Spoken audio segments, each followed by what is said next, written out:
close to 6:20 and time for What's Trending. A California woman is getting some international attention for a record-setting climb on Yosemite's famed rock formation, El Capitan. Emily Harrington is the first woman to free climb El Cap's Golden Gate route in just one day. And this 3,000-foot rock formation's sheer vertical face makes it a draw for rock climbers all across the world.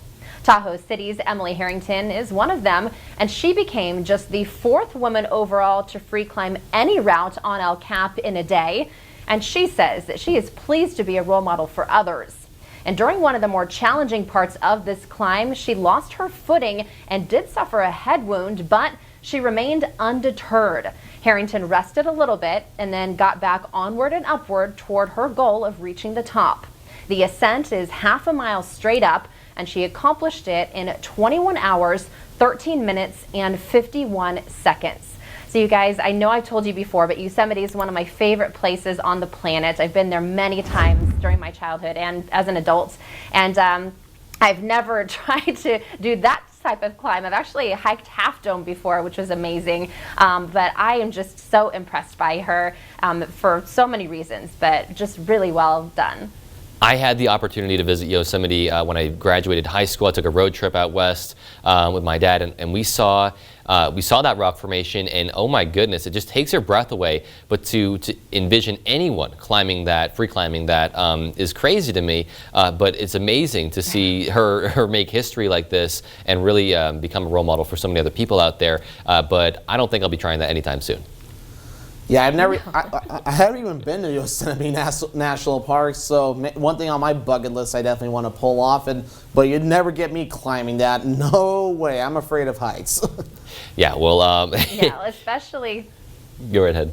Yeah, especially seeing that she had an injury during it as well, and then just kept on going is just very inspirational. Yeah, it shows the determination there for sure. I certainly would not have kept on going. But hopefully, if you were a pigeon, you would have been fine because you had some wings there. But this next story involves pigeons. A Belgian racing pigeon sold at auction Sunday for an astounding record price. $1.9 million. That's right, folks, for a pigeon. The female pigeon is named New Kim, and she's worth her weight in gold. Actually, much more than that. The co-owner of the auction house Pigeon Paradise that sold the bird held her as the two-week online auction ended. A wealthy Chinese fan of pigeon racing put down the record price for the Belgian-bred bird. The final bid was more than 4 times the previous record price for a Belgian racing pigeon. The price for the 2-year-old bird was further proof that the once quaint sport now has a new elitist lease on life after years of decline. Top breeders relying on generations of family experience can now sell their birds for prices unheard of merely a decade ago. And China often is their destination. So today I learned that pigeon racing is a thing, and I don't know. It kind of sounds interesting. It sounds like a sport that I don't see much room for animal cruelty in. Just kind of like let the pigeons go. So I guess I can support it. But maybe I'll have to get involved, guys. But I don't know if I have the money to do so.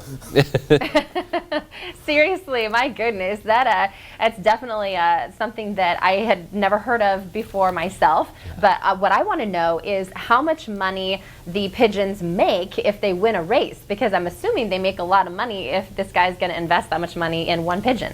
That's a great question. A great question I'll never be able to figure out either. I mean, I wouldn't even pay that much money for a racing pigeon, but that definitely sounds pretty cool. It'd be cool to see them in action too. But from